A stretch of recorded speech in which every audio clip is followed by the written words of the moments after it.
Nous avons à vivre ce Noël dans l'hiver du monde, devenu plus rude en ce moment avec la crise sanitaire. Cette crise qui pousse à la peur et à la défiance, avec la tentation de se replier sur soi-même et de maintenir les autres à distance du cœur.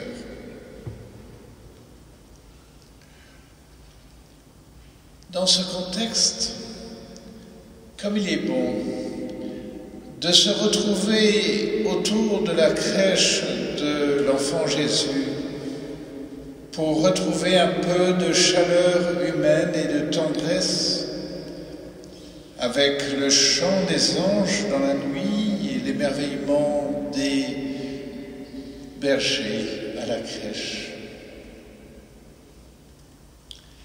Cependant, n'oublions pas que la crèche est d'abord le signe de la dureté d'un monde où il n'y a pas de place pour la naissance du Fils de Dieu venu habiter parmi les hommes. La seule place qu'il a trouvée, c'est une étable avec une mangeoire comme berceau. Dieu né sur la paille.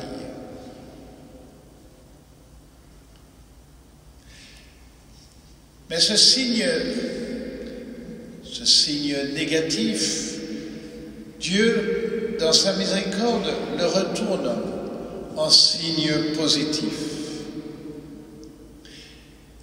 Dès son entrée dans le monde, il a épousé la condition des plus pauvres pour en faire les premiers bénéficiaires de la bonne nouvelle du salut, bonne nouvelle pour tous les hommes.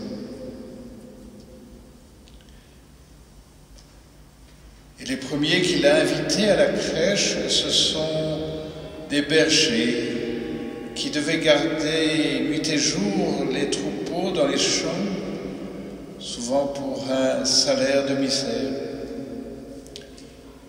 Ils étaient méprisés, suspectés et tenus à l'écart par les bien-pensants, car il leur fallait vivre à la marge de la société et qui ne pouvaient respecter les règles cultuelles. Ils devaient travailler en tout temps, loin du monde des hommes et de la religion officielle, car les moutons ne se gardent pas tout seuls.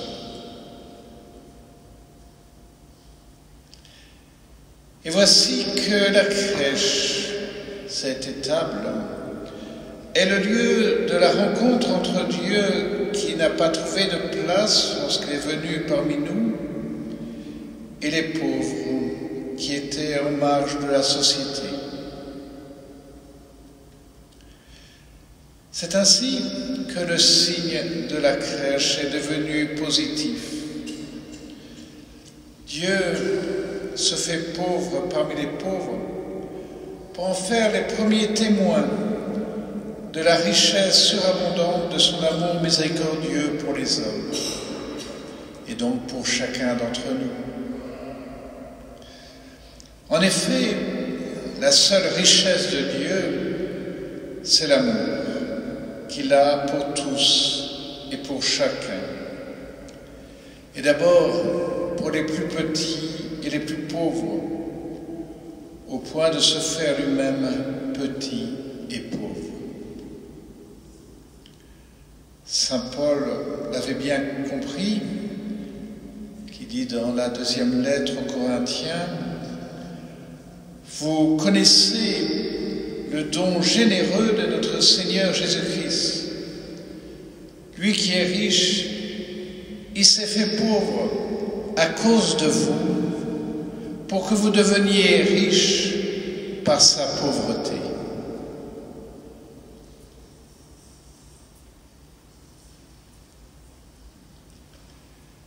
La crise sanitaire, tout le monde en parle, et la redoutent,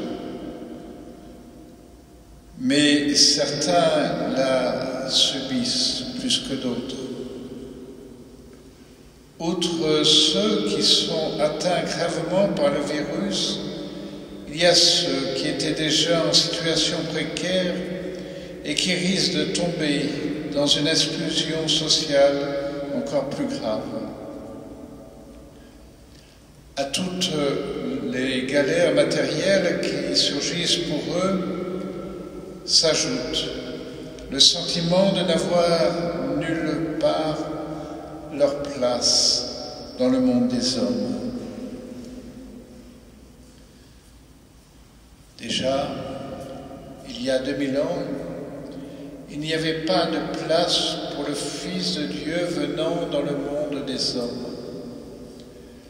Nous l'avons entendu dans le prologue de Saint Jean, il est venu chez lui et les siens ne l'ont pas reçu. Lui, à qui on a laissé comme place pour n'être connétable, se révélera à la fin des temps comme le roi du monde et jugera les hommes sans cœur.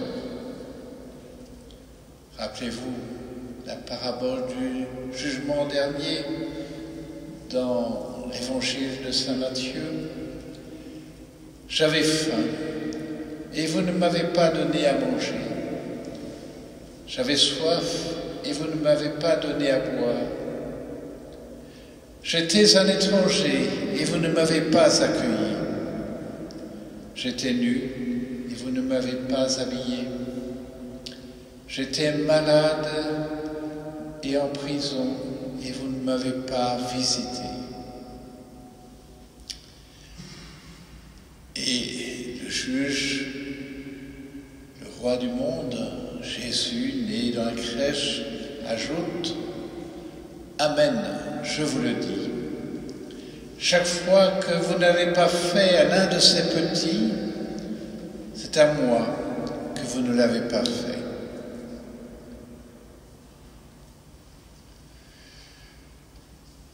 Le signal fort de la crèche, où il a choisi de naître dans la précarité, c'est que Dieu veut qu'il y ait une place pour chacun, à commencer par les plus pauvres, dans le monde des hommes aimés de Dieu.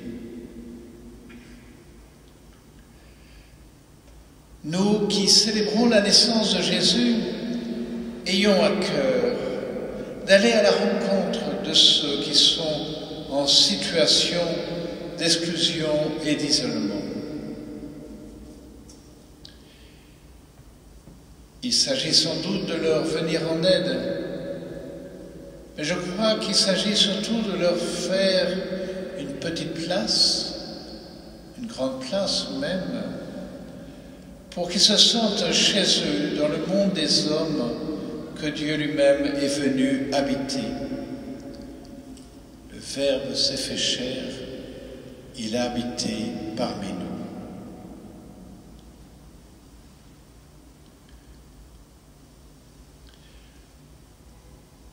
Nous sommes partis de notre attendrissement, parfois un peu facile, devant la crèche, oubliant qu'elle est aussi le signe de la dureté des hommes qui ne laissent pas de place ni pour les pauvres, ni pour Dieu qui s'est fait pauvre en venant habiter parmi nous.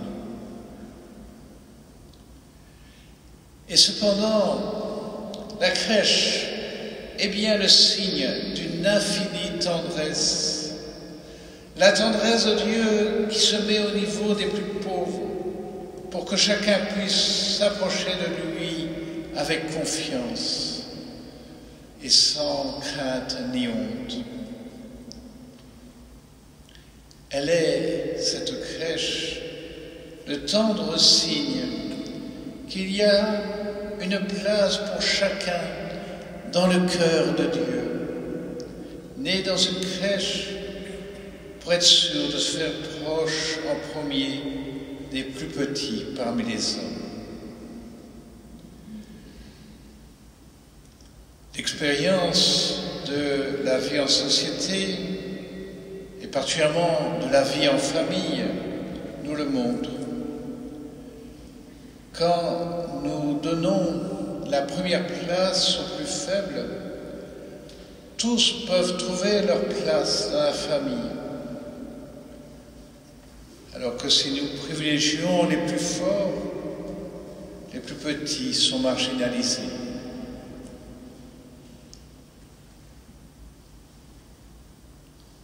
Oui, l'ange du Seigneur a donné ce signe au berger.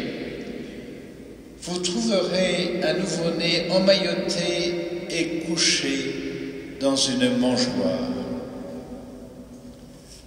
Ce signe, sachons le reconnaître chaque fois que nous croisons quelqu'un qui connaît la pauvreté sous une forme ou sous une autre. Alors, la mangeoire de la crèche sera en vérité le signe de notre rencontre avec le Seigneur, lui qui s'est fait pauvre à cause de nous pour que nous devenions riches par sa pauvreté.